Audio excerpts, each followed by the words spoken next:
YouTube channel.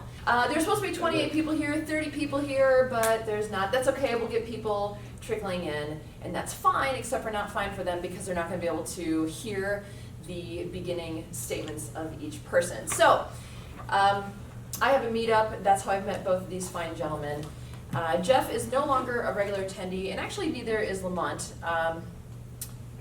Lamont, his work has taken him elsewhere, so he comes when he can, and Jeff just has kind of bailed on the group, so. And that's okay. But I'm friends with Jeff. I'm friends with Jeff on Facebook. Welcome.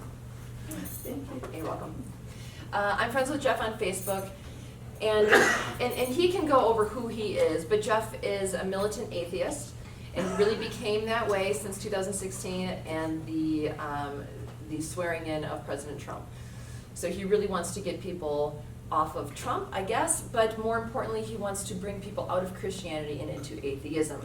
I say that he does this through memes, which is an effective way of communicating. But he had a meme, and Lamont responded and said, hey, would you like to do it for debate? And Jeff was very gracious to say yes. I think that's really nice. Lamont is, on the other hand, a Christian apologist. He uses Facebook with memes to talk shit on President Trump. So at the end of this, you two can both shake hands knowing that you stand together on at least one thing, okay?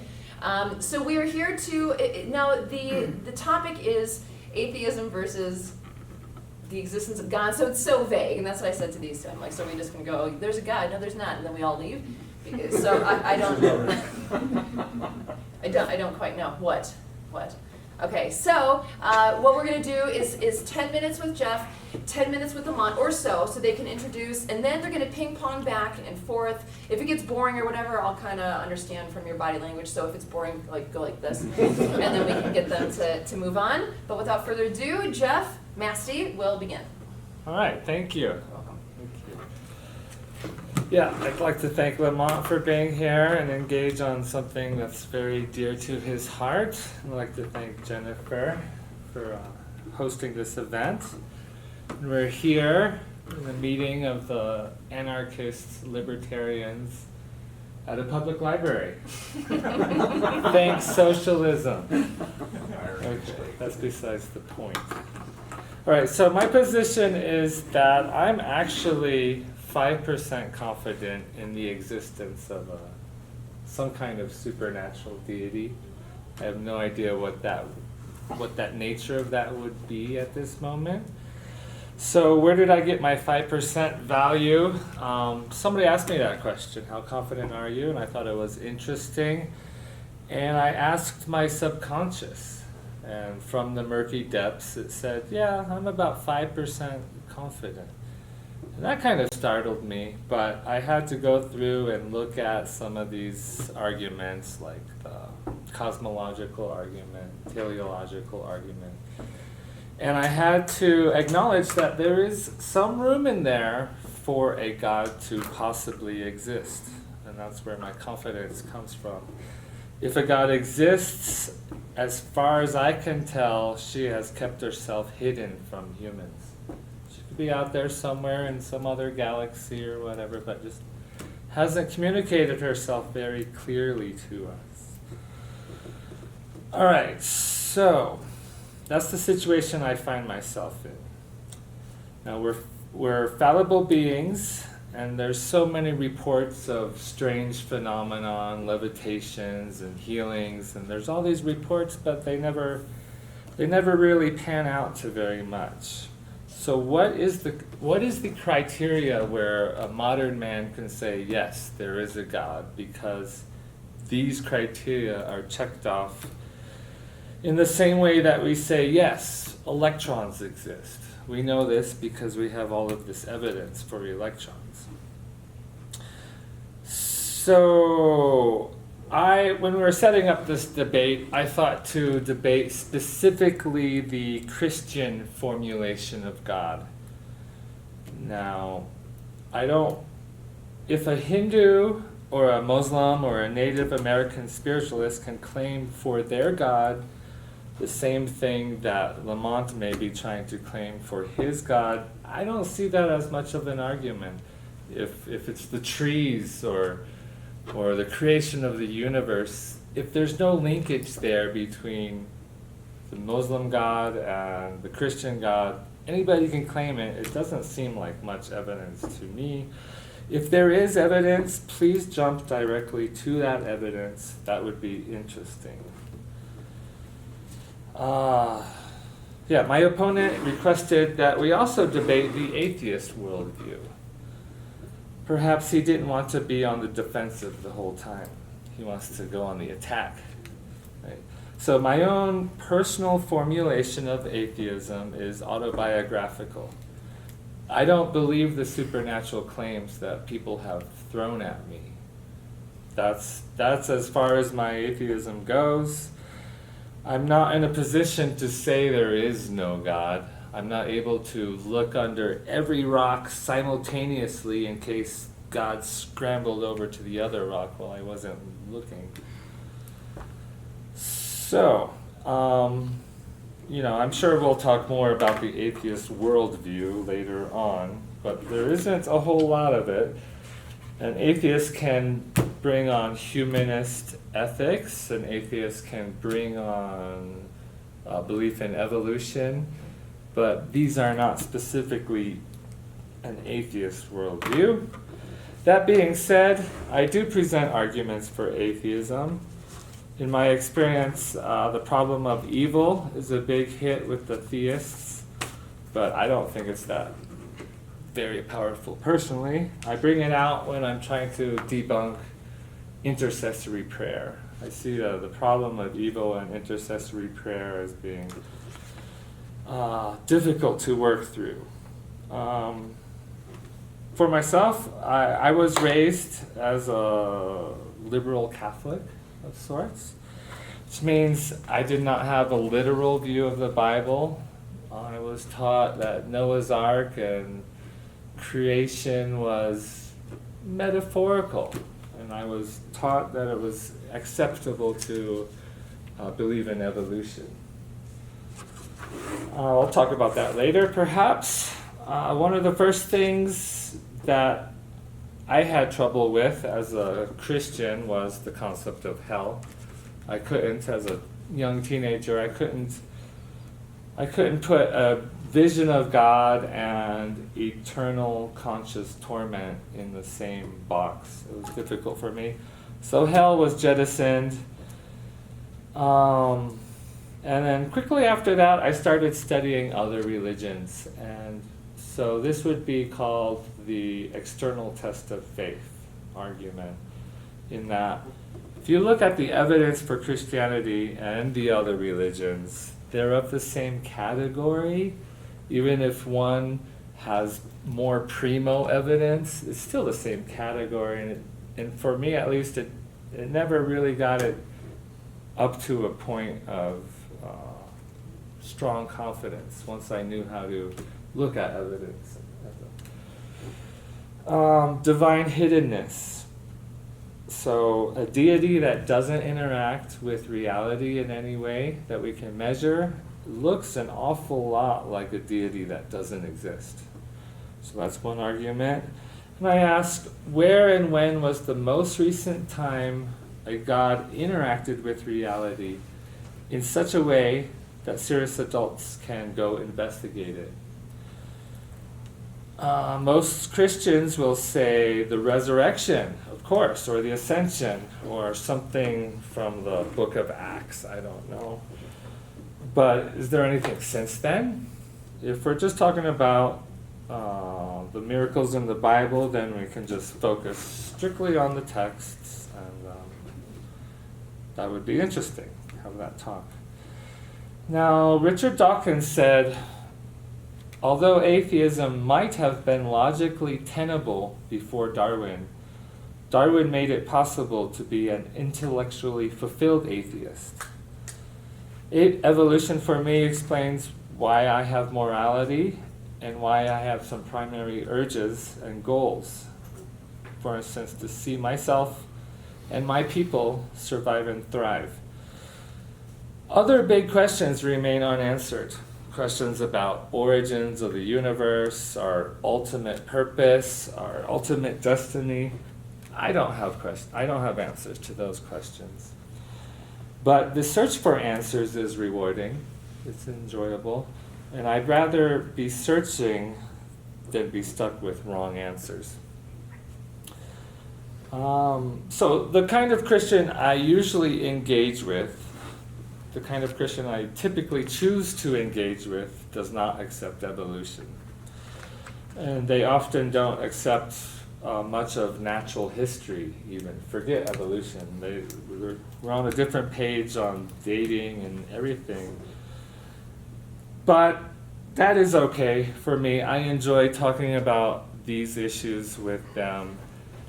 And working through the data helps me to express my culture, my epistemology, and it would hopefully get them start thinking about other issues. I have a suspicion that presuppositions are going to come up. Presuppositionalism. We've all got presuppositions. Here's mine. I presuppose that a mind-independent reality exists, that there exists some continuity of nature, and that sometimes our senses tell us something true about that reality. I think that if a person presupposes a God, they also have to presuppose these things first. For if a person says a God exists, if they presuppose that, then existence has to be a concept, and then a God has that quality. And if the person says they presuppose a God, and that they know I'm not that God, then there's identity is another presupposition that they have to embrace. So, presuppositions are difficult. We can't really justify them in the way that we would like to. If we could justify them, by golly, they wouldn't be presuppositions anymore. They'd be evidence, they'd be facts, and we'd debate the evidence. But for a lot of these things, we don't have evidence. So, where are we? If we want to keep on 10 minutes, you have about 2 minutes. All right. So, I might go a little bit longer. I'd like to talk about the Bible. I'm not a Bible expert. In some ways, we have to rely on authorities on the Bible. There seems to be different views of the Bible. There's a fundamentalist view, and I'm thinking about Liberty University. And then there's more other universities, Yale, Harvard Theological Schools, the Vatican, French and German scholarship. So what do these different experts say about the Bible? So I would say a majority view would say the Torah was not written by Moses. They can see different authors in the Torah. And that Genesis 1 was written during Babylon captivity. Many scholars do not accept Moses as a historical figure. There's different authors in the book of Isaiah. Now, the book of Daniel, many fundamentalists believe it was written in 400 BC. But many scholars believe it was written after the events it claims to predict. If I thought Daniel was written early, I might be a Christian. That would be pretty good evidence. The synoptic problem, where it seems Matthew and Luke had Mark open in front of them as they were writing out their Gospels, makes it one source. Majority scholarly view does not really know who the authors of the Gospels were. They do not believe Paul wrote more than 7 of the letters in the Bible attributed to him. Peter didn't write 1st and 2nd Peter, and the Gospel of John is not written by the same people who wrote the John letters and the Revelation. So, if you can argue Christianity from the majority scholarly view, that's great. That's where I'm at. We can argue from there. But if I need to accept a more fundamentalist position in order to believe in Christianity, then you have to argue me into that other view of the Bible. So yeah, in conclusion, she spoke briefly about my motivation, and it was from the 2016 elections when I saw who was voting for who, and I saw a lot of evangelical Christians, 70% were voting for Trump, and I thought, well, if I can first get them to drop faith, maybe I can have a political conversation with them. Because as it stands, if they think they're doing God's will, I mean, I can't argue against that. So the first step in politics is to get God out of the equation, for me at least. And I know my friend Lamont, he's my political ally, but it's just the way these things come together, and I'm happy to be here, and it's a learning experience for me, and thank you for your time.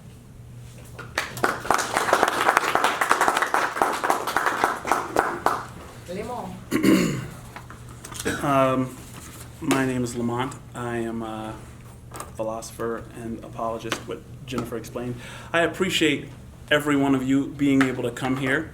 I really just happen to enjoy this conversation, and so I end up having it a lot, and I really appreciate it every time. Thanks, Jeff, for being here also.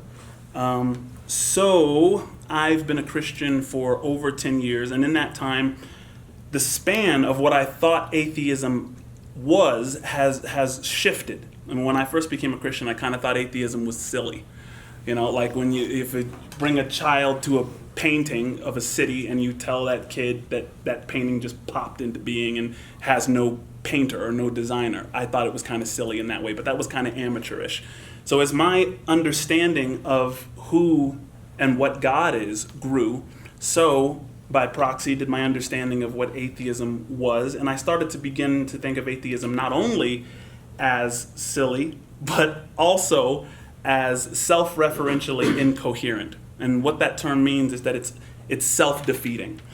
So what certain people might be thinking here, especially those of you who are atheists, might be thinking, how can atheism be self-defeating if all atheism is the lack of belief in a deity? And I think most of us are familiar with things that you can doubt the existence of, which immediately land you in a contradiction. For instance, truth. If you say, there's no such thing as truth, you've just contradicted yourself because you assume that's a true statement, right? If you say there's no such thing as truth, what I would say to you is, well, is that true? And if that's true, then there's a such thing as truth, right? Or if someone were to say to you, I don't believe in the existence of words, right? A statement requires words. So there are certain things that if you don't believe in them, you are immediately, caught in a contradiction. And what I intend to kind of showcase in the remaining of my 10 minutes is that that's also the case with God, in my view. So I wanted to kind of do a little experiment here, since we're all, we're fond of experiments. Jeff, if you wouldn't mind, I'm going to ask you a couple of, and this is not Q&A. I don't want you to answer the question. Just raise your hand. This is easy. Raise your hand when I've convinced you that God exists. Simple. I'm going to tell you a couple of things about me, and then raise your hand when I've convinced you that God exists. All right? God exists because he changed my life. It's worth a shot. Right? So what I just did is called the argument from subjective experience, right? And that doesn't work for Jeff, right?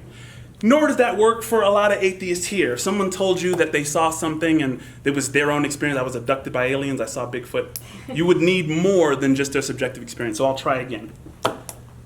God exists because the Bible says so. Didn't work. And that's an argument from authority. Right? I'm saying I consider the Bible an authority. Jeff, surprisingly, doesn't. So I'm going to try again. God exists because most people in the world believe that God exists, a God of some kind. That convince you? Okay, that's called the argument from majority, right?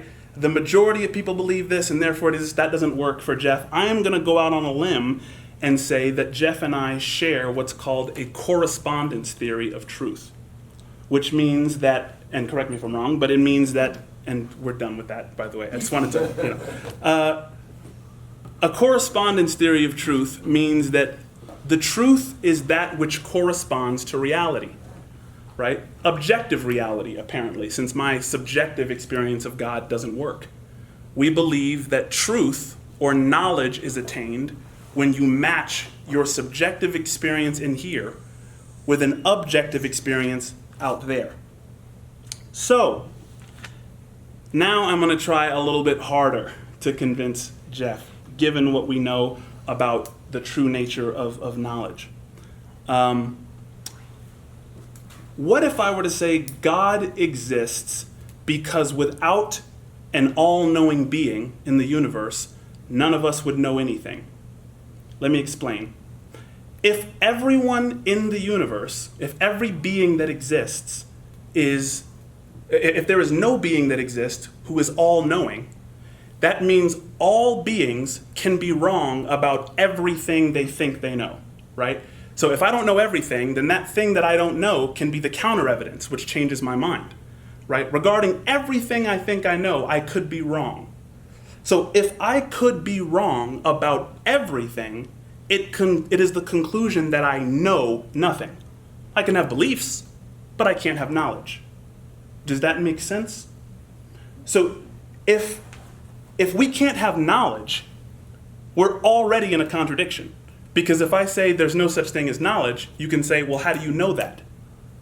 So if an omniscient being, if a being that knows everything does not exist, then all beings that do exist know nothing. That's my knowledge argument. And knowledge is possible, right? Because to say knowledge is impossible is a contradiction already. What about ethics? Friedrich Nietzsche, who is a philosopher that I use often, people who know me know I'm fascinated with Nietzsche, not because I agree with his conclusion that God is dead, but I think that he was intellectually honest. And in his intellectual honesty, he said that insofar as we believe in moral law, we pass sentence on existence. And what he meant by that is when you believe as an atheist in things like right and wrong, you're acting as if the universe shouldn't be exactly the way it is. When you say you did something wrong, you're convicting someone of doing something they should not have done, when the universe didn't program them to do anything else, right?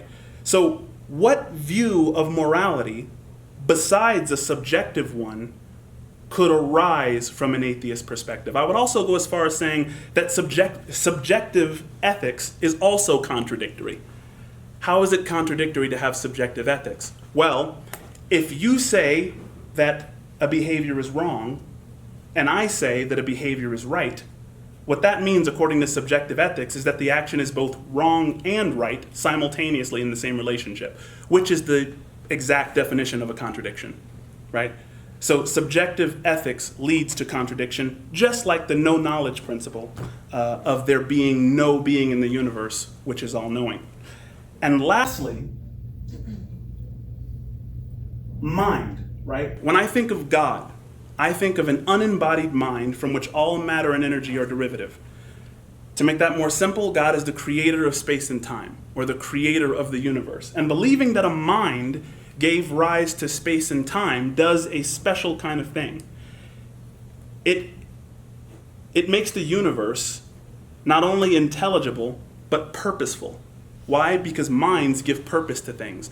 With a mind comes intention. If I do something mindfully, I did it intentionally, right? And that means there's meaning to the universe, if the universe was created by a mind. But if the universe was unintentional, as I'm guessing Jeff believes, if the universe is unintentional, that means that foundationally there is no meaning to the universe. So, in closing, how much time do I have? You have 4 minutes. Sweet. So I can slow down a little bit. 2 minutes to to 10 minutes, but 2 more minutes to match Jeff. Okay. So, in closing, I believe as a philosopher that philosophy is about 4 basic things. Origin, where we came from, meaning, or the meaning of the universe, morality, which is ethics, and destiny, where are we going? Origin, meaning, morality, and destiny. And bringing coherence and correspondence in your answer to those 4 questions makes a coherent worldview. And atheism doesn't do that. When you talk to an atheist about where the universe came from, and then ask them about their definition of ethics or what we should do in a universe that is unintentional, in my opinion, you get contradictory answers. And I hope that we discover that when we talk. Thank you.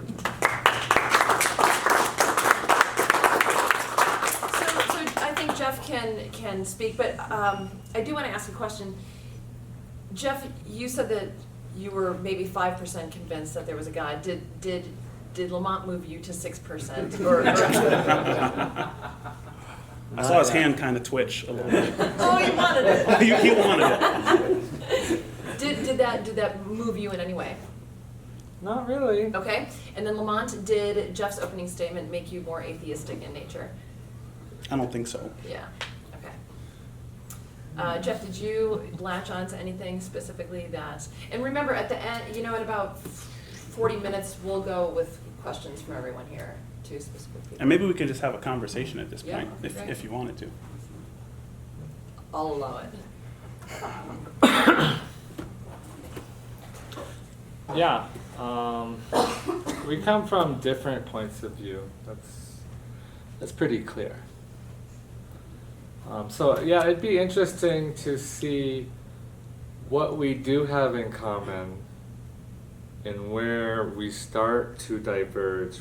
Where's that point where we start going our separate ways? What do we have in common and where do we split? So how about the supernatural? Yeah, where and when was the last time God interacted with reality in a way adults can go check it out? Your question is, when does God interact with reality in a way that we can know it? That we can know? I think that our knowledge is exposed with how we behave, regardless of whether we say we don't believe in God. If I say that that I can beat up Mike Tyson, and then when he walks in the room, I run, right? It proves that what I say doesn't correspond with my behavior.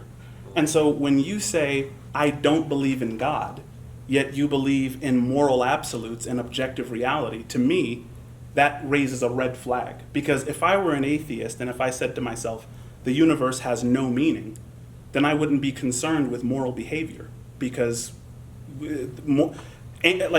human beings killing and robbing and raping and pillaging one another would just be a complex version of the animal instinct. So if you take atheism seriously, and I don't think that there is a way to take atheism seriously, might be a harsh critique, but that's how I feel. So there's nothing specifically an event that we can go study. In the worst case, we'd go back to the resurrection. I mean, in any event that I tell you, my guess is that you are going to either naturalize or reject it. Well, it's quite possible. Well, I'm interested about you, what you think. Like, if we were to play a game of pool together, do you believe the balls might go, might go between each other and miraculously pass through each other? What do you think a miracle is? Let me give you what I think a miracle would be. A miracle is any event which is beyond the capacity of a natural cause. Fair enough? If an event takes place which is beyond the functional capacity of a natural cause, it is a supernatural event. And what's interesting is that scientific laws actually give way to those brakes, right? I'm not defying gravity right now because this bottle is not hitting the table or the ground, right? Right. If you're holding the pen, right? I'm not violating the law of gravity. I'm superseding it with another law. Just like, So when was the last time that happened? When was violation of natural laws? I don't know, but probably in the time of Jesus and the disciples. Perhaps the ascension or something from Acts. Paul raised somebody from the dead, right? That was the disciple age. Yeah. Yeah. So Jesus and the disciples. Yeah. Okay, so... But can I ask you a question now? If the universe has no meaning, what problem do you have with miracles?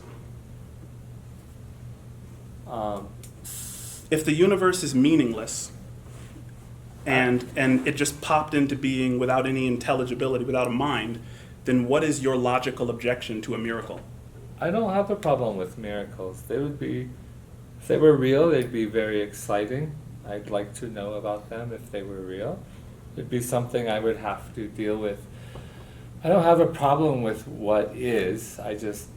It's difficult to learn what it is and to deal with it sometimes. But according to your worldview, you can be wrong about everything you claim to know, and there's no one who knows everything. So how do you get to the attainment of knowledge? If I could be wrong about everything, that's something out of my control. Well, can you be absolutely certain of anything? It's just something I have to deal with. If you're asking if I'm absolutely certain about something, what you're asking me, is there anything that you believe that no additional evidence would change your mind? No, I'm asking, can you have absolute certainty on anything you believe? Nothing comes to mind.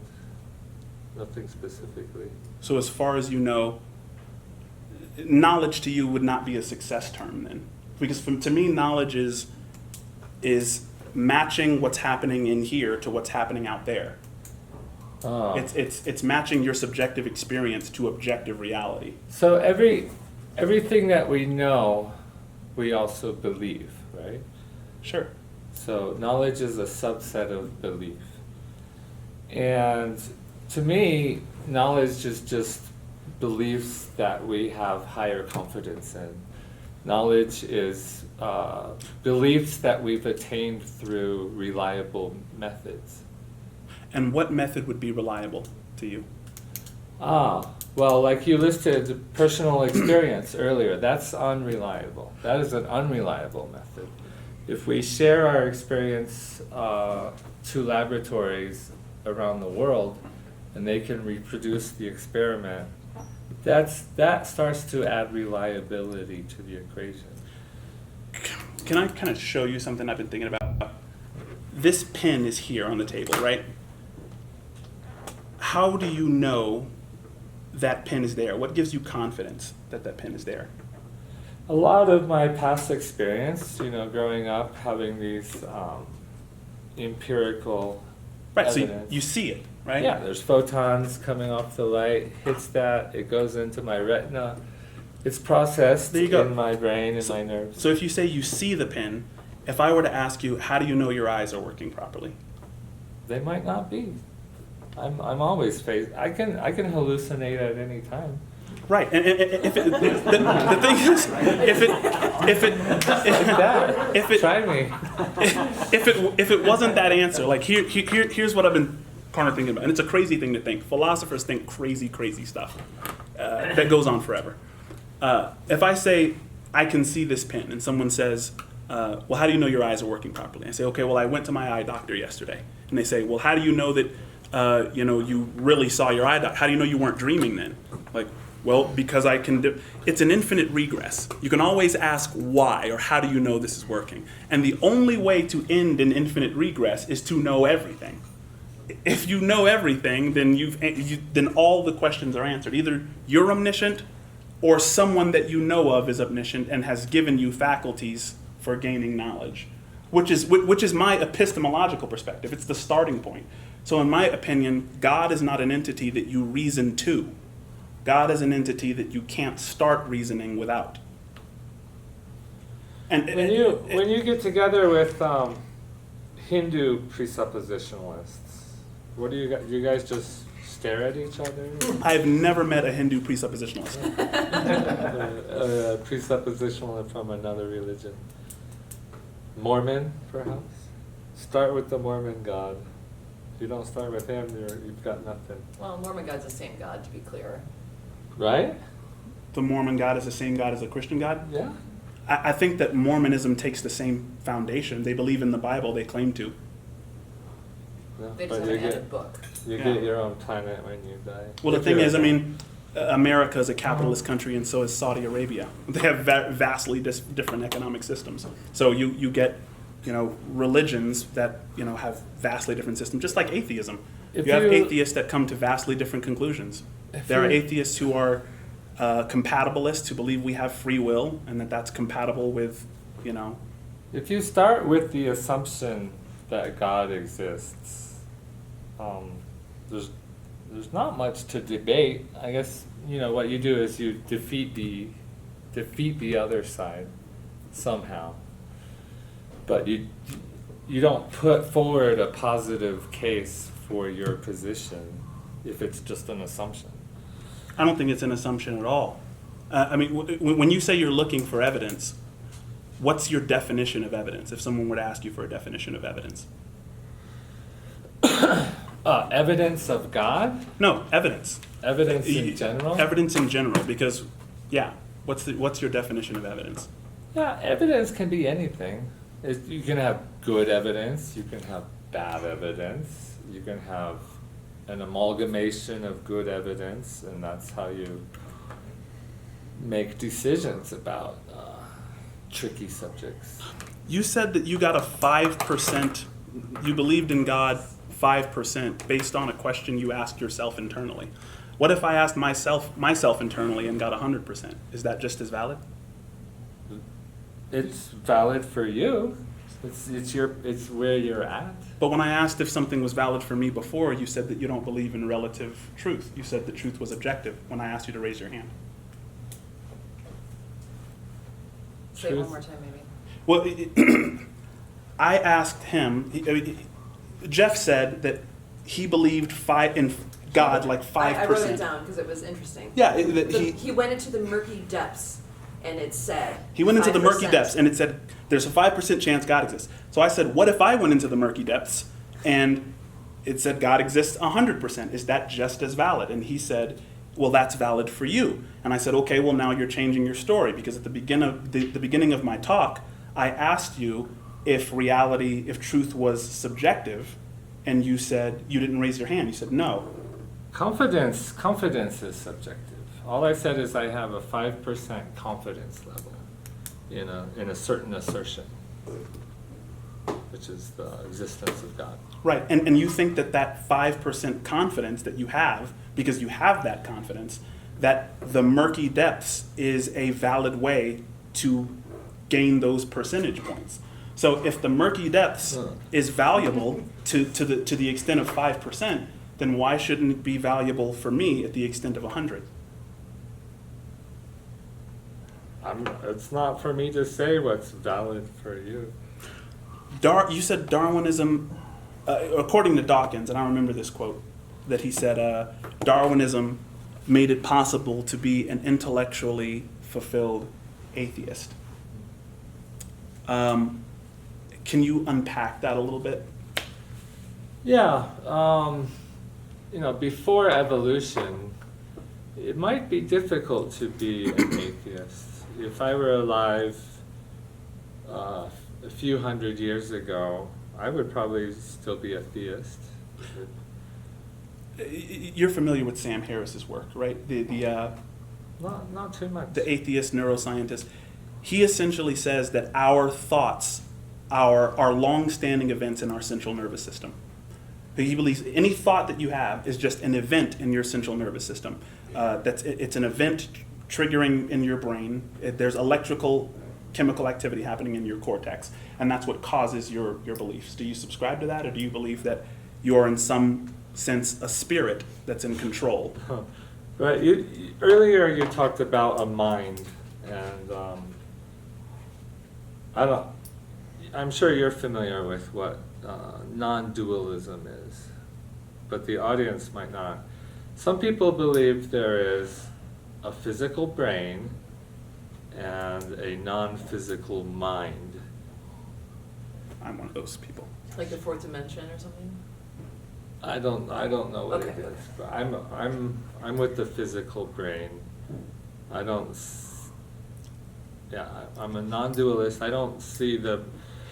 I'm also evidentialist. If I'm going to make a claim or an assertion, I will have evidence to back it up. Because if I don't, what do I have to back up my assertion? And I don't have evidence for a bodiless mind. If all of your thoughts and ideas are the result of electrical activity in your brain, and all of my ideas and thoughts are the result of electrical activity in my brain and my upbringing, there's nature and nurture there that play a part. And in your upbringing, there's nature and nurture that play a part. Then what advantage is there to being an atheist or a theist? How can you possibly discover truth if all your ideas are these electrical events that you're not in control of? Mm-hmm. Well, first off, I think we don't really have the best language to grapple with these issues.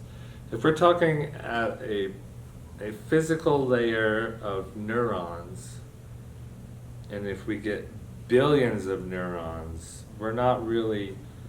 we don't have a grasp of what's really going on there.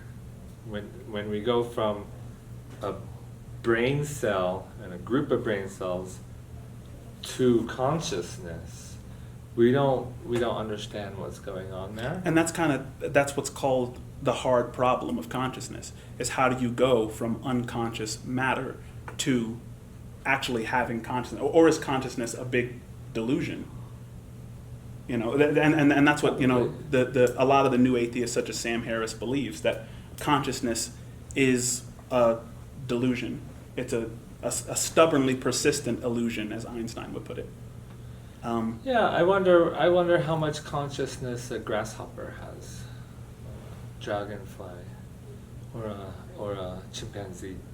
Yeah. I wanted to talk about origin. Where do you think the universe came from? Or how do you think the universe began? Do you have any opinions there? Or? Well, again, I need to have evidence to make a claim.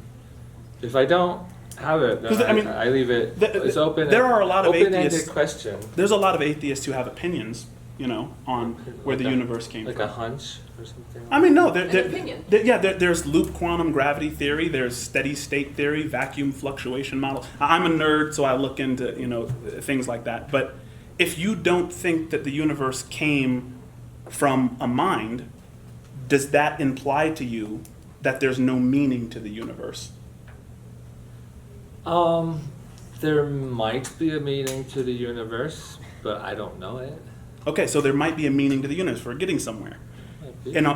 What can apply meaning to something other than a mind? What in your experience has given something meaning other than a mind? Because this debate has meaning because there's intention behind it. We've come prepared. There's people listening, ready to do Q&A and things like that. So if the universe has meaning, how do you get meaning without a mind?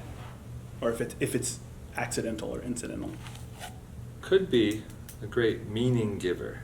That's the one thing he uses. I would call God the meaning giver.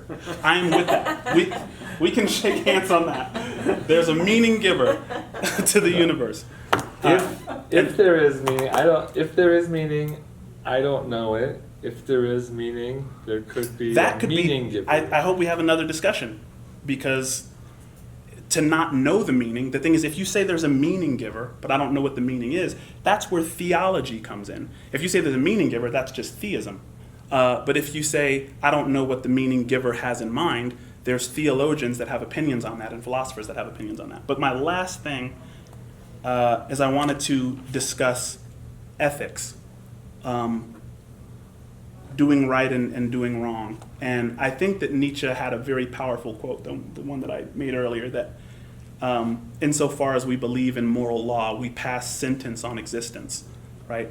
And so what Nietzsche is saying is, if you're an atheist, stop judging the universe by saying that people should behave in moral ways. And I know he wasn't talking to the Christian, because on the second page of The Will to Power, he says, one of the advantages of Christianity is that words like good and evil are full of meaning, right? It was a part of his critique to Europe. And so how do you get morality from a meaningless universe? And that would be my last question, I guess. Right. I said in my opening remarks that it appears to me that evolution has made it my nature to try and see myself and my people survive and thrive. That seems to be the way of nature, the way of all the different species are. The ones who don't have a real urge to survive and thrive have passed away, sadly. But wouldn't it increase my chances of surviving and thriving if I could subjugate a city? It would, wouldn't it? Yeah, and that wouldn't necessarily be a moral move, according to like classical ethics, to subjugate a group and enslave them. Well, but that would increase my chances of survival. 'Cause well, I'd the have an way I army see it is that the children of failed overlords don't do very well. And the way I see it is, like, I've rationally argued myself into the golden rule, because that seems like it has the best chance of fulfilling my goal, is to work as a society together. You know, if there's other options, like I could be a murderous thief and everything, but my neighbors would not let that happen.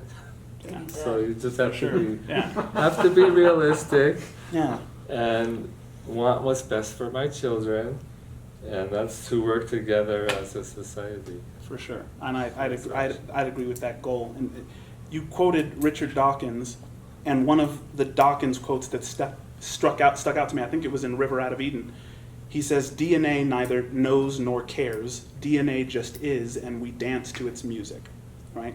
So was Hitler dancing to the music of his DNA?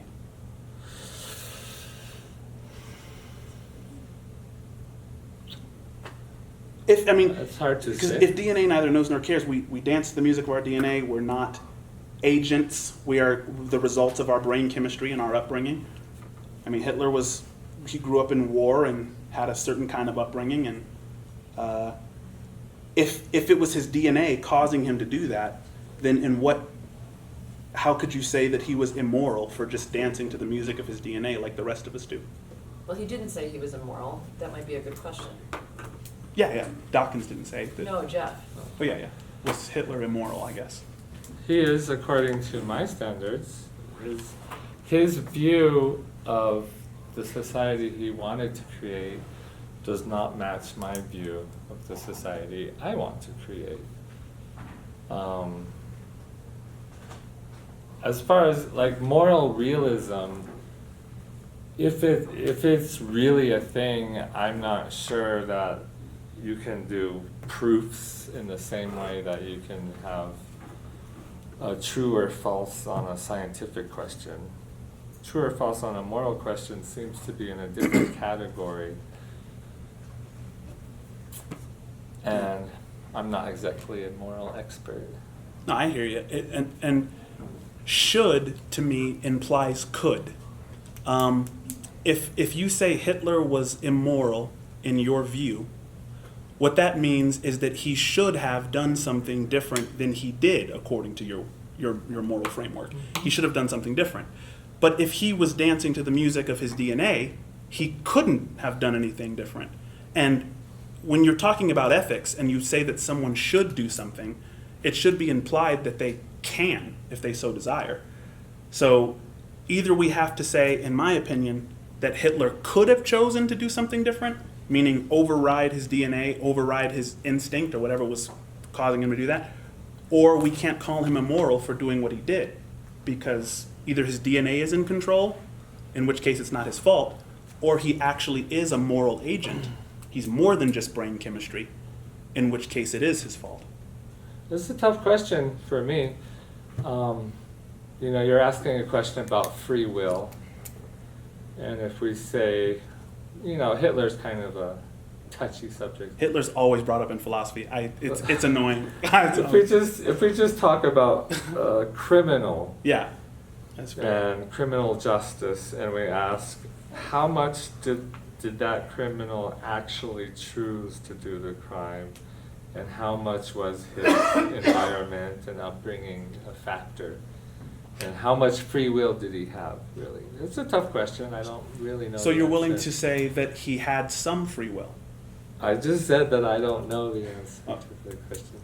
Fair enough. And the thing is, I don't know either. I don't have absolute knowledge, but I think knowledge is only really possible if we're free. I mean, if our disagreement is just about brain fizz, then we're not even really arguing. We're just here doing what, time, matter, and chance tells us to do, right? So just by having this debate, we're kind of assuming there's freedom, a little bit. We kind of have to. And that's my biggest critique of atheism in general, is that it tends to have to steal premises from other worldviews in order to actuate itself.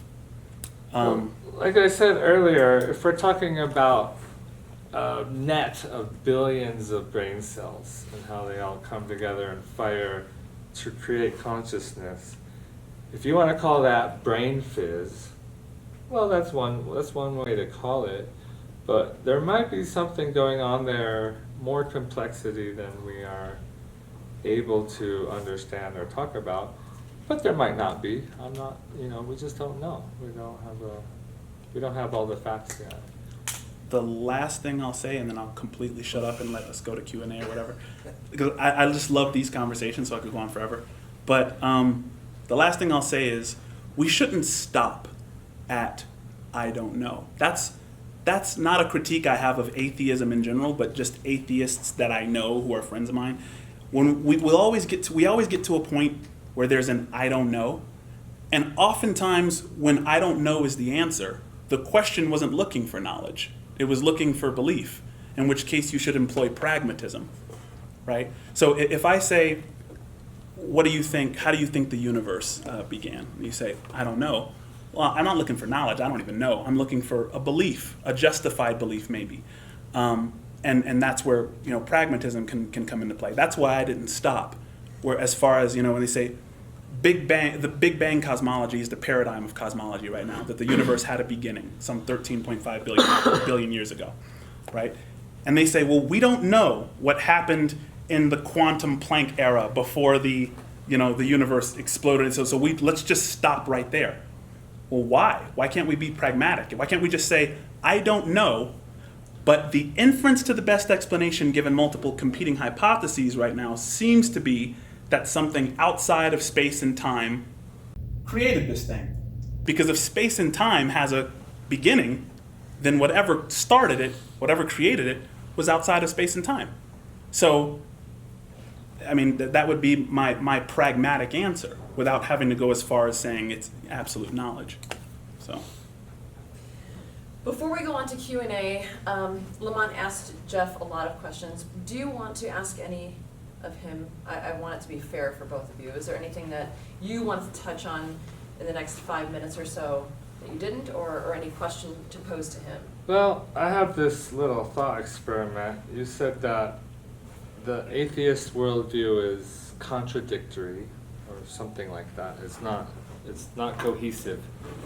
But this thought experiment is, in this experiment, we were all born in here in Colorado. I wasn't born here, but in this experiment, we were all born here. We're all Coloradans. We were born along the Platte River somewhere. And in this experiment, we were born here 500 years ago. This is before the Bible came here. So we were all born, and we had the mythology of our tribe. We had a tribe, we had an upbringing, we had a life.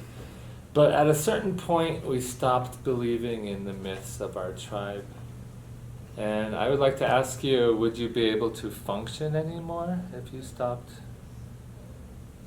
If you were born here 500 years ago and stopped believing your tribal lore, would you be able to function? That's a complicated question. So if I was born in the United States 500 years ago, and I wasn't introduced to like the Bible or Christianity or anything like that, would I be able to function in a society that had never heard of Christianity? I think so. I would just be a tribesman of some kind. And if you lost faith in your tribal religion, so you'd be some kind of you could be a generic theist in that place. You could believe there's a creator, but he's never spoken to you. Is what you're asking, and correct me if I'm wrong, but is what you're asking, how would I arrive at my belief now if I had never been? No. If your son, let's say you had a son, and he came to you and said, "Hey, Dad, what's it all about? Is there a God?" What would you tell him? I'd probably do the same thing that I've done today. I'd probably say, because my favorite book is Pedagogy of the Oppressed by Paulo Freire. I know you're tired of hearing about it. No. I talk about that book all the time. I have it at the library. Yeah, I talk about it constantly. Get that book and rent it if you want to. It's amazing. So in that book, Paulo Freire talks about the difference between banking education and problem-posing education. That banking education is oppressive. It's oppressive to just treat someone like they are a receptacle for facts, and they don't have anything to offer as a student. And then problem-posing education is, here's a problem. What do you think the solution is? So I hope that that's how I would approach my son, if I had a son, with respect to a religious conversation is, how did the universe start? What are your theories on that? Or, where does morality come from? How do we know what's right and wrong? And kind of work out those problems with him. Feel good? Want to do some Q&A? Yeah? Okay. Ned, please, first. Okay. Let's keep questions under 1 minute if we can bullet point them. I disagree with your premise that there has to be a being that is a mind or knows everything or whatever. I think my concept of some absolute thing, which some people might call God, is such that it is more than just a being. The concept of a being, even a supreme being, is too limiting a concept. It does not know, it is knowledge. It does not dictate truth, it is truth. It does not think, it is thought. It is beyond that. Also, as far as objective morality, it's pretty well covered here, in my opinion, as a starting point. And it's atheists, certain atheists who, the ones that are objectivists, have derived logically a better understanding of morality than what I've seen from most Christians, in my opinion. Okay, those are opinions. What's your question? My question, well, I had one more thought, but I forgot what it was. Was it an opinion or a question? What do you think of what I said? What if there was something, well, both of y'all, what if there's, I would say none of the above to both of your viewpoints. What else can you think of might stretch? What else? Can you think of anything else that you haven't thought of before? Can you think of anything else you haven't thought of before? Go. Yeah. He can hallucinate on command. So I find it Yes. convenient to argue for subjective morality, But if the person I'm arguing with wants to be in objective morality land, then I present eudaimonia, human flourishing. It's like, boom, that's your objective standard. Take it or leave it. So I can go either way on morality. Johnny Rocket, and then, Oh, do I have to raise my hand? well, I'm just going, yeah, 1, 2, 3. So Johnny Rocket first. Well, I have a pre-question. What's the likelihood that I could eventually squeeze in like 30 more questions? How many chances do I get? One at a time? Just one? Just start with 1, please. All right, then. Then I don't wanna go. I'm gonna point this one on the month. Let's just say, for the sake of argument, there's a malicious, all-knowing demon who's nothing like the God of the Bible, but he's all-knowing. Would that satisfy your presuppositional argument, completely wiping the God of the Bible out of the equation? No, and here's why. To say the term malicious, right? So you say there's a malicious, all-knowing demon. This demon is a bad guy, right? So what you're saying is, let's say that the deity is evil, right? You'd have to provide me with a definition of evil that isn't the violation of purpose. So, on my definition of evil, I mean, because evil is, you can define it any way you want, right? I mean, there's lots of different definitions. But if you say there's an evil deity, I say, okay, there's a deity that violates purpose. That's interesting, because a deity that created the universe would have to be the establisher of purpose. So how could a God violate the purpose that he set? He's caught in a contradiction, which is a weakness, which means he's not all powerful. So it begins to crumble when you really think about an evil deity. And so it wouldn't fit for me. Melissa. So, Lamont, I'm glad that you brought up Paulo Freire and Pedagogy of the Oppressed, and I'm curious to know, when you talked about 2 types of learning, there's banking, which is oppressive, and problem solving, and I happen to agree with that, and I'm a fan of Freire. And of the both of you, during the last however long you've been talking, I only heard Lamont and not Jeff use the verb convince, used it several times. You asked him in various ways, how can I convince you? Have I convinced you? And that verb, convince, in my opinion, is about learning as banking. Convincing someone is a violent, oppressive behavior and action. So how do you resolve that in yourself of using the verb convince, having that conversation, trying to convince other people, but then also saying you want to have a conversation that's problem solving and adapting? I think that is an amazing question. And though I have read Pedagogy of the Oppressed 3 times, I have still not mastered digesting its contents and applying those to my life. That's the reason I read that book so often, is because I really want to apply the principles in it and make them just kind of like instinctual for me to practice those. And I haven't mastered that yet.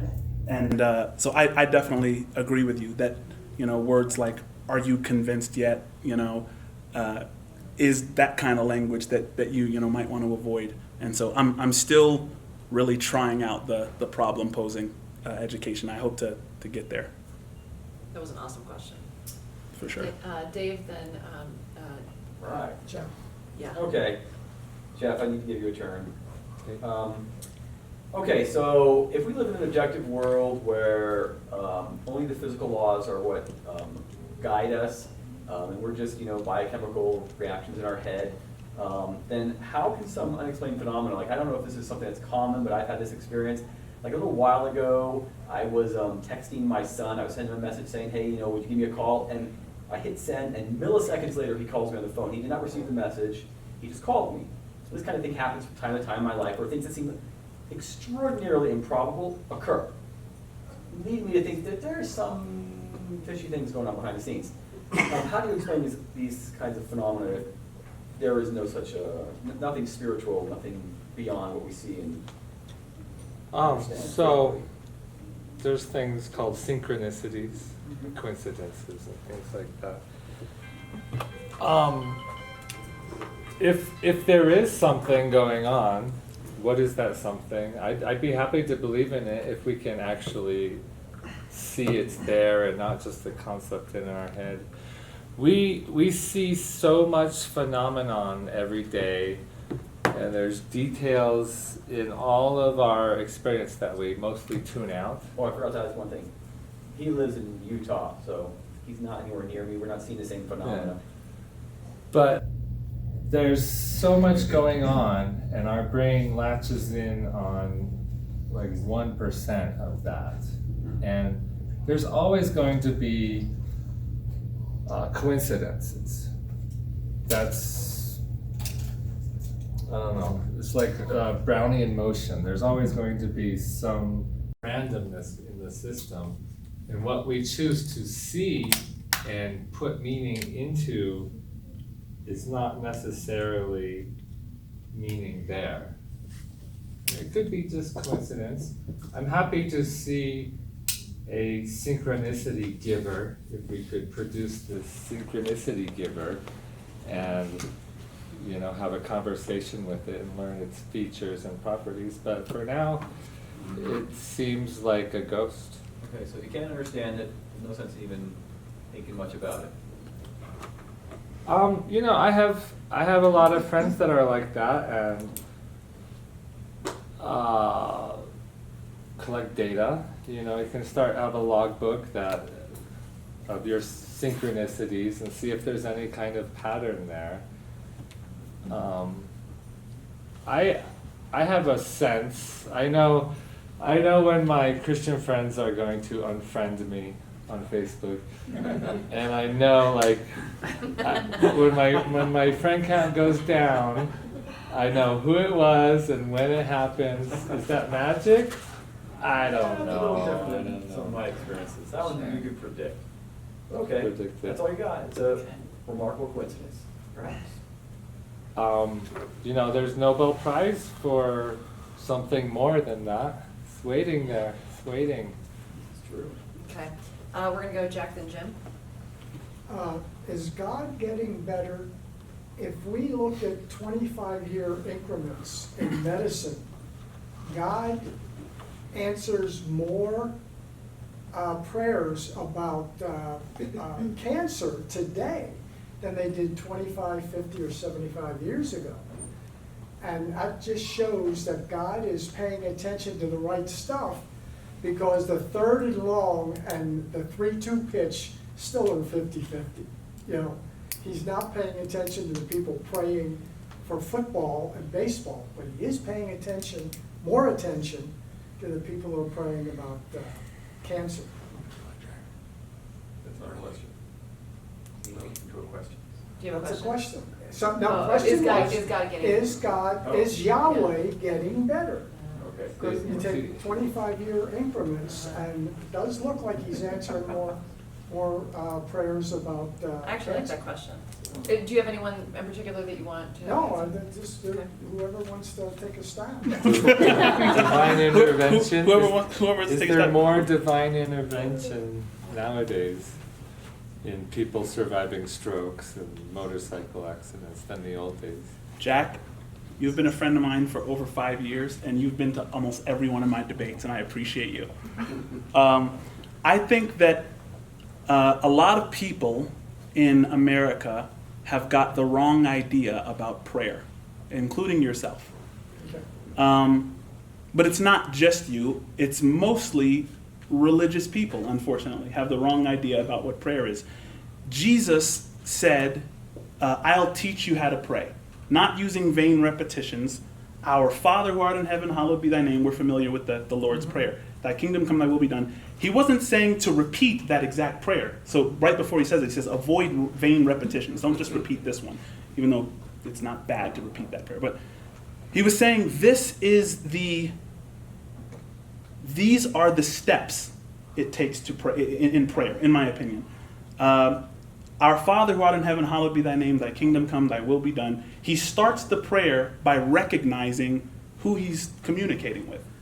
The Father, hallowed be thy name, thy kingdom come, thy will be done. Then, after he recognizes the splendor of the God that he's communicating with, his requests are very small. Give us this day our daily bread. and forgive us our debts as we forgive those who trespass against us, right? And then he ends the prayer just like he started it. For thine is the kingdom and the glory forever and ever. He says, so that's how prayer should be done. Prayer is not supposed to bring God to your situation. Prayer is meant to bring you to where God is. My prayer should be, God, change my perspective so that I'm more in alignment with you and less egotistical, less desiring of things that don't matter. That's why Jesus said in the Lord's Prayer, not my will, but thine be done. Every time Jesus prayed, he seemed to say that, even in the Garden of Gethsemane, not my will, but yours be done, right? And that's so rarely mentioned in prayers today when I hear people pray. It's a prayer that God, give me this, and I want that, and I want this, amen, right? So I think you've got the wrong idea of what prayer is. First of all, it's not a God come down to my situation and take care of this problem. And I think we both kind of realize that what progress in medicine or whatever, taking care of people in hospitals. But that would be, thanks for allowing me to address that. I was raised Catholic, and they're big on rote prayers. Oh, yeah. And I was always kind of jealous of Protestants, because when they would say grace, it was a lot more meaning in it than the Catholics. Sure. And yeah. I agree. Okay. Jim, thank you, Jack. Okay, so this is sort of a two-part. When you said, if we could be wrong about everything, that's somehow a problem. Now, I'm okay with that possibility, because I understand that's sort of hard solipsism. You can't defeat hard solipsism. Therefore, you could be a brain in a vat and be totally wrong about everything. But, so I don't see why that's actually a problem. Another thing, you talk about absolute certainty, and I hear this a lot. How is declaring absolute certainty on anything but a statement of faith? I mean, to me, if somebody says, are you absolutely certain? Absolute certainty is a faith statement. Simply because we can't be sure of everything. So we can't be absolutely certain of anything if we could be wrong about everything. I don't see the problem with that. And since I don't generally make faith statements, I don't declare absolute certainty. So ask a Yeah, do you see absolute certainty as a faith statement? Or how could it be anything but a faith statement? You said that you don't make a practice of making faith statements. I try not to. The term faith is synonymous with confidence. Confide means with faith. Okay, sure. Right? So Sure. So you make confident statements. That's the same thing as a faith statement. I have a high degree of confidence. I have a high degree of faith. Oh, That's okay, the next question. I just totally disagree with that, because I think you're just playing word games there. To me, faith is different than confidence. In what way? You're- I'm not playing a word game. If you have a different faith is definition. that absolute. Faith is that absolute. So you say, faith is absolute confidence. No. So, yeah, because I don't see anything else. If you say, if I have confidence in anything, then I'm saying I have faith in anything, sure. But then, to me, the word faith becomes utterly meaningless in any type of discussion between religious and non-religious. If you're just going to say, when I say confidence, you have faith, well, then faith becomes a meaningless Did you term. think that faith was certainty? That people who say I have faith were Yes. saying they were certain? Yes. Christians are called believers, Yeah. right? So I mean, even in the Bible, Christians are called, the church were called believers, Yeah. right? So someone who believes is not someone who has absolute knowledge. I'm actually an advocate of a book called The Sin of Certainty. It talks about how even David in the book of Psalms came before God and said, God, I'm struggling with this. I don't know about this. Where are you in these times of trouble? It's okay to be uncertain. That's a part of your faith. You're not, I mean, so I just don't jive with the foundation of the question. Okay, so then what's the problem with the uncertainty? I mean, you seem Oh, to no, think, no, no, no. You seem to think that No, having no, no. uncertainty is a problem. There's a definite problem with saying you could be wrong about everything, Why? because if you could be wrong about everything, you could be wrong about the fact that you could be wrong about everything. Yeah. Meaning you could be right about everything. I could. It just doesn't make any sense. So to say knowledge is impossible is a knowledge claim. All I'm remarking about But is they're not saying it, they're saying it's an uncertain thing. It Yeah. could be wrong, it could be right. right. So I could be wrong, I could be right. right, So right. what? My worldview begins with a deity that knows everything, Okay. right?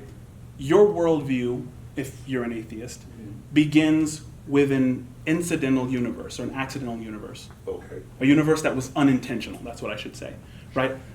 So we're playing the game of philosophy according to different rules. I'm saying the reason that I believe and that I am philosophically justified in trusting the reliability of my senses, cause and effect, the law of non-contradiction, is because my mind was built with intention, with the intention of assessing facts.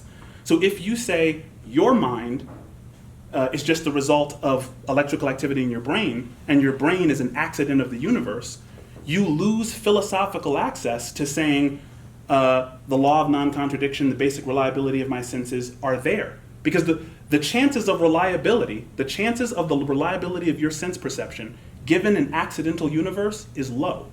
At least lower than a universe that contains a deity that created me intentionally. But whether there's a God or there's not a God, we're all playing by these same rules. And I think that's inappropriate. I think if you're an atheist, you should follow atheism to its conclusion, like Friedrich Nietzsche did. Like Friedrich Nietzsche, and that's why I appreciate him. It's like, he said, look, God is dead, and there are some bad consequences to that, and I'm going to follow them, right? He didn't say, look, God is dead, but I'm still going to play the morality game as if the universe has some intention, because it doesn't.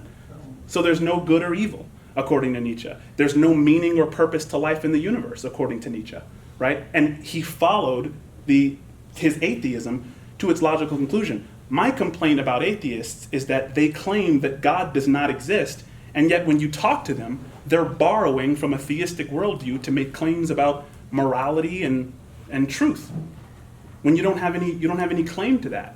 I'd like to quickly respond. Sure. Is when people say have faith, you know, they're not saying, look at these facts, look at this evidence, trust it.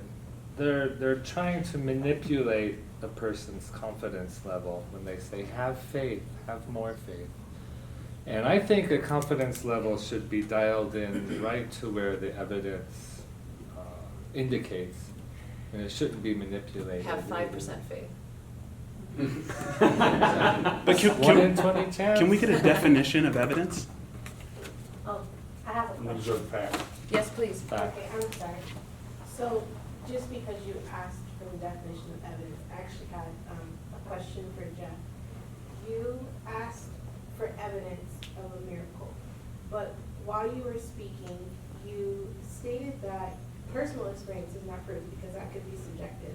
Qualitative or quantitative results from any kind of lots or trials is not proof because that could go against a majority and that could be swayed based off of people.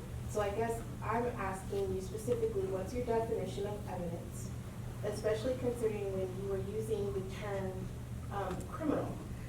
That in itself means that he was convicted of something, which means that there was evidence that had been supplied that deemed this was right and or wrong. And so I guess, what is your definition of evidence according to somebody who's on trial, whether it's the proof of somebody having faith of Jesus Christ, the proof of somebody being atheist, and or a criminal in general? Like, Sure, sure. What kind of evidence would you need to satisfy the definition of evidence? There's evidence that is useful at a trial. I'll grant that. That's not a problem. And there's the evidence that is presented usually has an empirical basis. So if there's a witness and he says that person A beat up person B with a bat, baseball bat. We all know what a baseball bat is. And the question becomes, do we trust the person's testimony? Now, if person A, or if somebody says person A beat up person B with a dragon, he was hitting him with a dragon, well, we don't have other evidence of what a dragon is. So that makes it harder to accept that evidence, or that testimony. It's the same if I say I have a bicycle in my garage. People are generally okay with that. They know what bicycles are. People have them in their garages often. But if I say I have a dragon in my garage, that's harder to accept. And we have in history, we have all sorts of supernatural claims. But they've, for the most part, in Herodotus or Tacitus, we've thrown out the supernatural claims and try to make sense of what we can from the historical aspect, from empirical basis. It's difficult, it's not easy, there's no silver bullet. And talking about earlier, like what we believe is not exactly a matter of free will. What we become convinced of, it's not like a choice. It's an involuntary process. So people, we all know people who are convinced of astrology or something different, something odd that you and I don't believe in. Do you not have a definition for evidence? I'm trying to follow you, and I think I'm lost. What is your definition of evidence? There's no clear definition. You can't. Yeah, it depends on the situation, what you're trying to prove. If you want evidence for a God, you can imagine all sorts of different experiments. Yeah, that's not her question. Could you answer that, Lamont? Is that in your... My definition of evidence is any statement or fact that gives gravity to a truth claim. So I give a truth claim. I say there's a fox in this room, and any fact that gives gravity to that truth claim counts as evidence. Right? So empirical evidence is scientific evidence. So to ask for scientific evidence of a supernatural being doesn't make any sense because it's not I haven't made a scientific claim. So to ask for scientific evidence of a non-scientific claim is illusory. I think what you need but the thing is, what's amazing is that I think that that's even there, but it wouldn't, I don't think that would change Jeff's mind or any atheist that's here today. A man convinced against his will is of the same opinion still, as the quote goes. But if someone were to say, hey, what's the best empirical evidence? I think there's lots of evidence in science, right? If you look at that quote that was used earlier from Richard Dawkins, that Charles Darwin made it possible to be an intellectually fulfilled atheist. Well, Charles Darwin thought that the blood cell was a homogeneous globule of undifferentiated protoplasm. That's his quote. And what that means is that the blood cell is like a Lego block. It's the same through and through. There's nothing complicated about it, right? He was dead wrong. And the reason atheists were fulfilled back in his day was because Darwin was wrong about a lot. And Charles Darwin wasn't trying to uplift God atheists. bless you.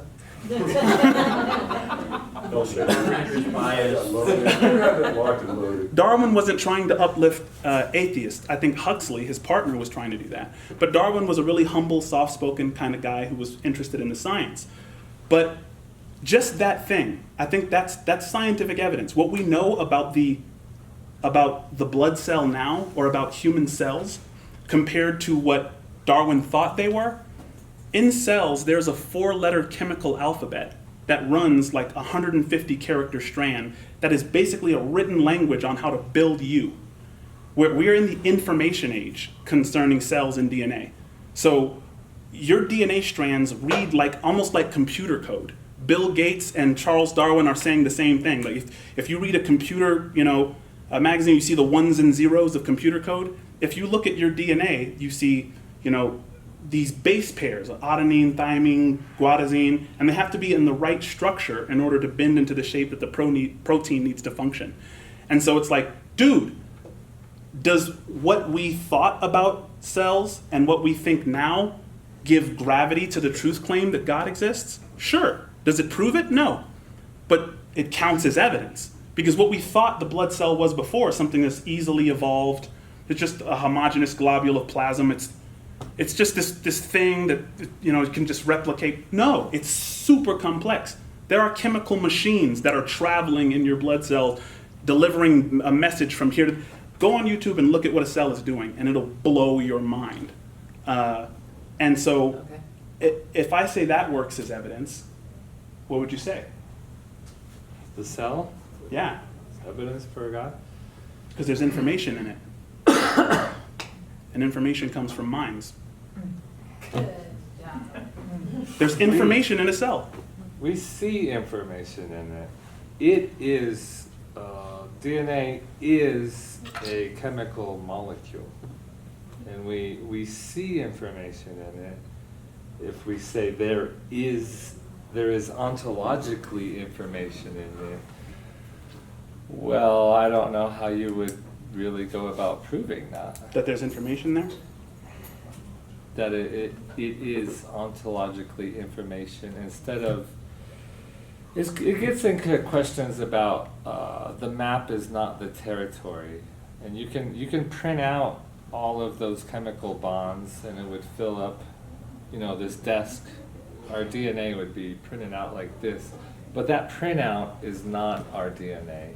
Our DNA is in there in a chemical soup, and it's jostling around with other chemicals, and they all have to follow the chemical laws, as far as we know. They have no choice but to go through their motions. The reason that scientists are saying there's information in your cells is because it's composed of a chemical alphabet and it performs a communication function. It's actually amazing when you look at it. So I'll leave it there.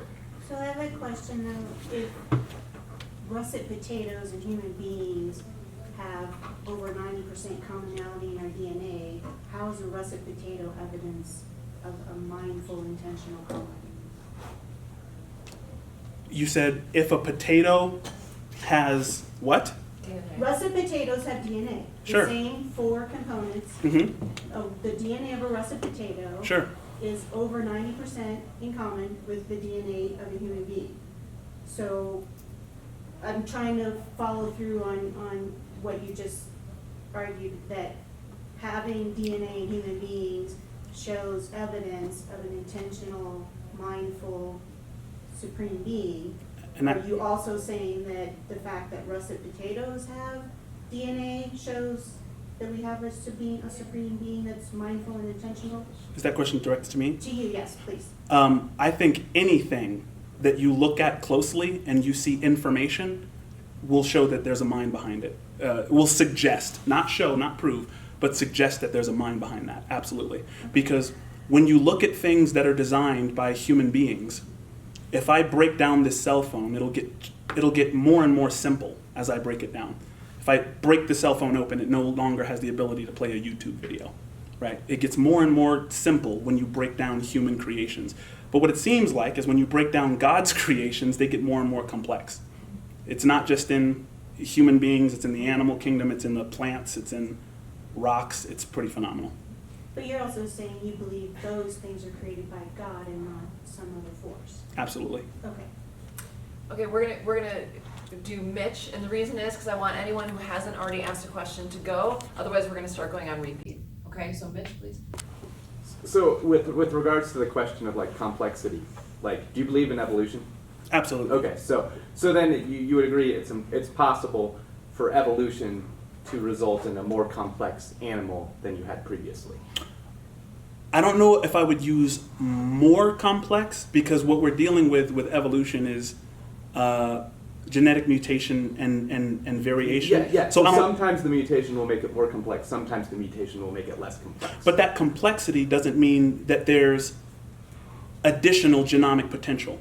So for instance, a fly doesn't have the potential to develop the backbone of a giraffe. It's not in its genome. But a fly has the potential to evolve over millions of generations Yeah. into a giraffe. I completely disagree. Yeah, I think when you look at the potential of a genome, like for me, there's no potential in my genome for a set of wings. It just won't happen, right? Regardless of how bad nature says I need them. You know. So, but the thing is, I think that evolution, when we say that Darwin made it easier to be an intellectually fulfilled atheist, another thing Darwin was wrong about was the fossil record. He thought, we don't have the technology today to get to the fossils that prove my theory.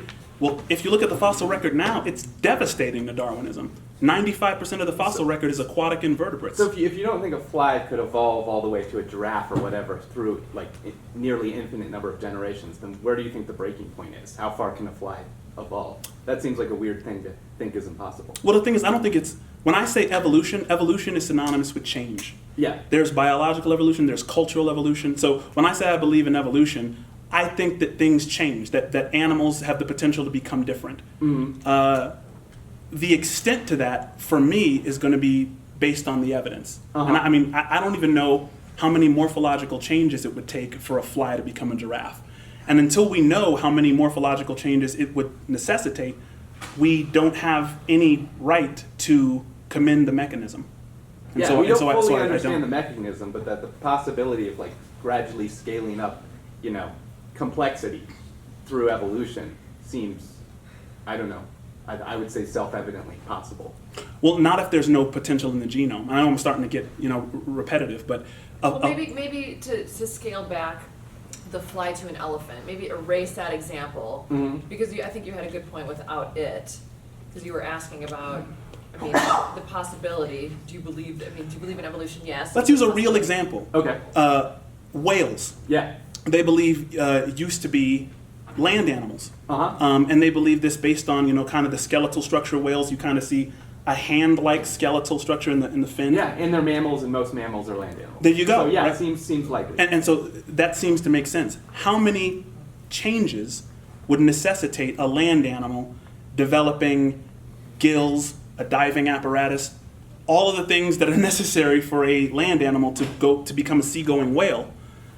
If we don't understand the changes that it would take to do that, nor do we see a massive amount of fossil transitions. We're talking about millions of years. Mm-hmm. Millions of years of the death of multiple, when you have a mutation, you get massive deaths, and only a few of the mutated things go on and become populated. So we should be tripping over fossils, and we just don't see them. 95% of the fossil record is aquatic invertebrates. Another 4% is invertebrate insects. Then you get plants and algae. So where do we get this idea that there's all this evidence for, ape-like creatures over millions and millions and millions of years evolving into something like ourselves? I'm waiting on the evidence too.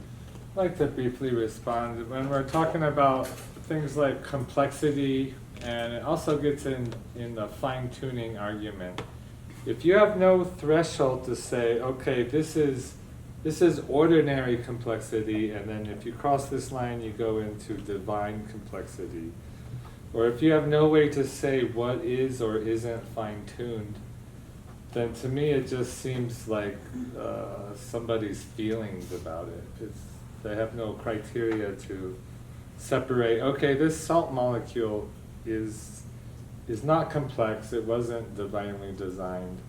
However, DNA is complex, it has to be divinely designed. But I don't see where the threshold is between the different things. Sodium and chlorine bond naturally, right? And so we can see clearly sodium and chloride bond naturally to make salt.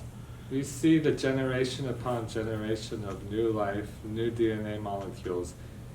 Is the Holy Ghost involved in every mold spore reproducing? I don't want to, because it's too complex and therefore boring for people who haven't really gone into what's happening in cells and DNA. So I don't want to be exhaustive about what's happening, but suffice it to say, I vastly disagree with you about about what's going on in a cell. It really couldn't have happened naturally.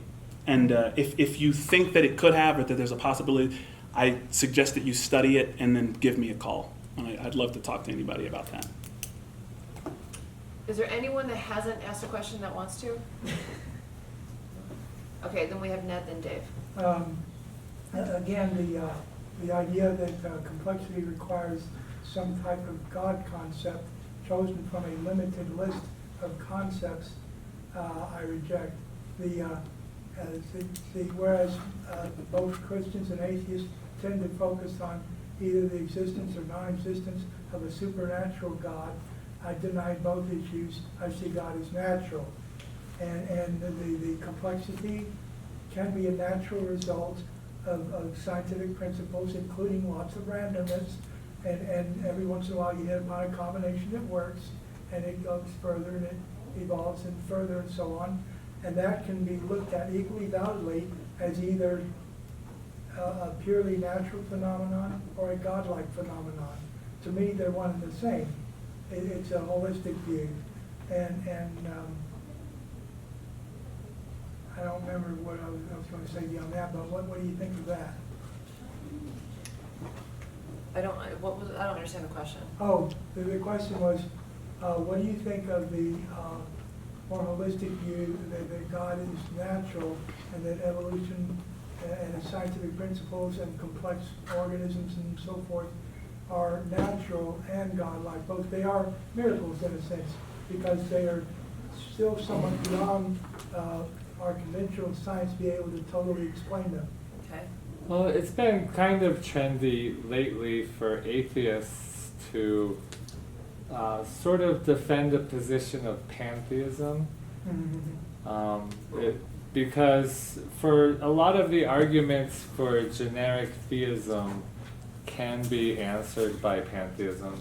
They can support either way, so it kind of refutes a lot of the theistic arguments. If we say, okay, God is everything, or God is naturalistic pantheism, which is a fancy way of saying everything. And it doesn't have to be personal or anything. I'm just waiting for more data personally, Okay. whichever it is. But you're in general agreement with the possibility that, Yeah. yeah, that's what I thought. How about you? Pantheism is the philosophy that says nature is God. So everything is God in pantheism. And most pantheistic cultures don't really give a lot of credence to the science. So they're still kind of in a steady state theory where the universe is eternal. Whereas the majority of scientists believe that the universe is not eternal, but is some 13.5 billion years old. So if you want to develop a pantheism that aligns itself with science, with the scientific data that says the universe is 13.5 billion years old, that would mean that God is 13.5 billion years old. And so you start kind of messing with the classical definitions of God, and I would wonder if God is just being used as a term, that is kind of meaningless.